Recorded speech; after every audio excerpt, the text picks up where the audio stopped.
Bem-vindos a mais um República do Saber. Hoje damos especial atenção a um dos bens mais essenciais do nosso planeta, a água. Vamos dar-lhe a conhecer as investigações científicas feitas nesta área em Portugal. O estudo dos sedimentos dos rios ajuda-nos a conhecer o passado, mas também pode ser importante para caracterizar o risco sísmico de uma determinada região ou para nos prepararmos para eventuais alterações climáticas.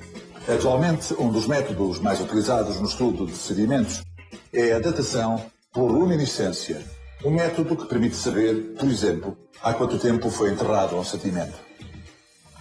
O estudo da sedimentologia permite-nos conhecer hoje em dia a dinâmica sedimentar e o homem muitas vezes aproveita esses próprios recursos, utiliza areias, tem as praias no litoral que não são mais do que os sedimentos trazidos por rios.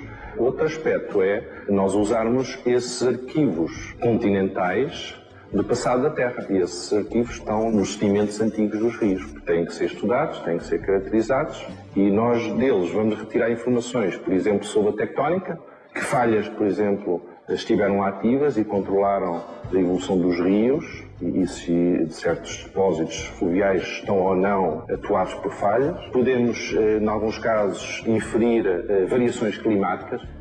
O meu nome é Pedro Cunha, sou professor no Departamento de Ciências da Terra da Universidade de Coimbra.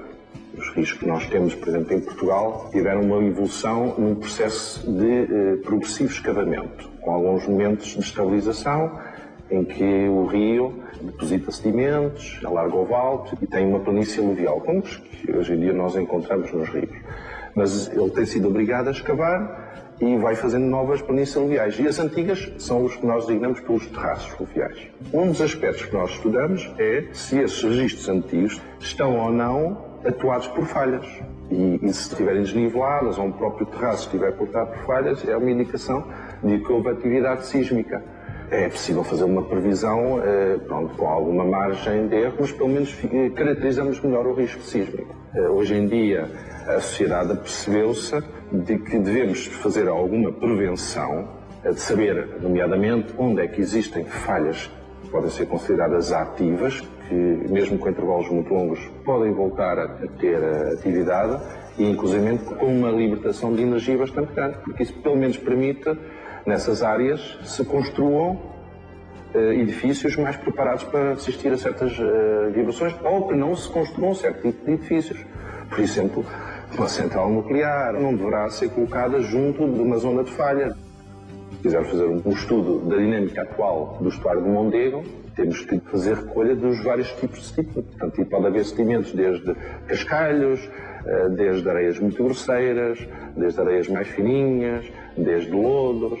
Portanto, e todos esses, o que é que nos dão? Dão-nos um registro das condições hidrodinâmicas que estiveram ativas nesses subambientes. A datação por luminescência é um dos métodos que hoje em dia está a ser mais utilizado em estudos de sedimentos geologicamente recentes, considerados recentes.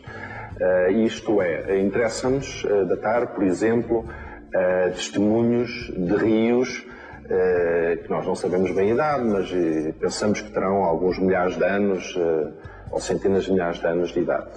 Temos que inserir um tubo metálico dentro do sedimento e recolher esse tubo depois fechado, porque a ideia é o sedimento não pode ser exposto à luz, porque o princípio baseia-se no facto de, num laboratório com luzes especiais, vou retirar dentro do tubo esses grãos, vou crivá-los, portanto usar uma série de peneiros, obtenho grãos de uma determinada dimensão e depois vou ter, por exemplo, uma fração mineralógica pura de quartzo ou de feldspato. São geralmente os minerais que são usados para medir a energia que foi acumulado a partir do momento em que foram enterrados. A partir do momento em que o sedimento deixou de estar exposto à luz solar, há outros grãos à volta deles que têm radioatividade. Portanto, o que é que eu preciso aí é escolher uma amostra do sedimento envolvente e ir a um equipamento que vai medir essa dose de radiação. Dividindo um pelo outro, eu sei a idade.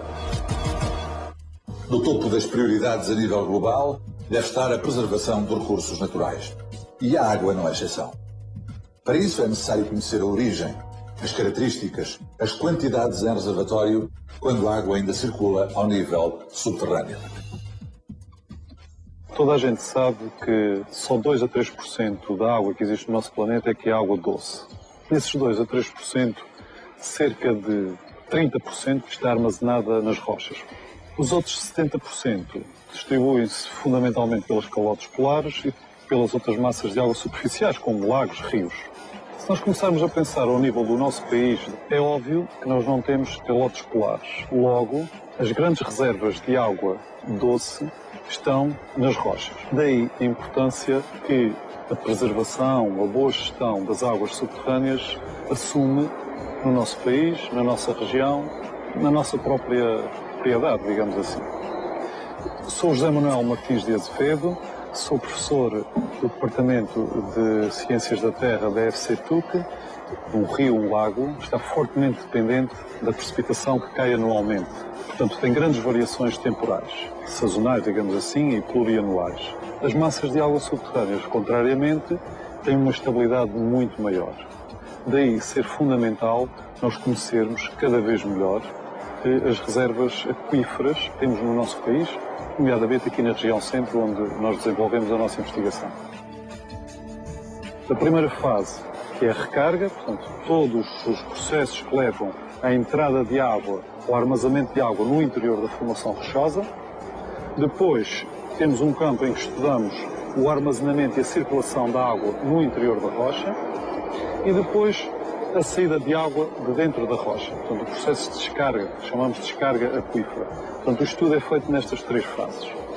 Basicamente, no meu entender, o mais importante é preservar o primeiro momento do nascimento das zonas de recarga. Portanto, a minha luta tem sido essencialmente essa, é identificar as zonas onde a água penetra e filtra na rocha e essas zonas devem ser preservadas. Normalmente, dá-se muito mais importância à qualidade da água, a água está poluída, etc, etc. Mas também a quantidade é fundamental. E está a terminar um projeto em que participo relacionado para a avaliação do risco das vulnerabilidades que as massas de água subterrâneas correm. Obviamente que também o projeto não ficaria por aqui, iria ter como output a apresentação de medidas para a proteção e preservação e boa gestão das massas de água subterrâneas e dos aquíferos e sistemas aquíferos. E estou a iniciar outro dirigido para a avaliação da potencialidade aquífera de umas rochas muito específicas que existem em Portugal, que são os quartzitos, muito antigos, do Ordovícico, paleozoicos, e que constituem grandes reservatórios de águas subterrâneas. Tive sempre a preocupação, desde que comecei a trabalhar neste domínio específico das geociências, de transportar este conhecimento para a comunidade em geral, para a sociedade. Nesse sentido, todas as entidades que gerem a água têm todo o interesse em que nós colaboremos com elas. Desde logo a participação em planos diretores regionais, municipais, planos de ordenamento do território. Também em estudos de impacto ambiental. Depois há uma outra fase mais relacionada com a água enquanto recurso natural, portanto na marcação de locais para a implantação de furos, o dimensionamento de captações e também, nos últimos anos, em planos de pesquisa e prospecção de águas para engarrafar. Foi o República do Saber de hoje, com emissões diárias na RTP e online no sítio da internet.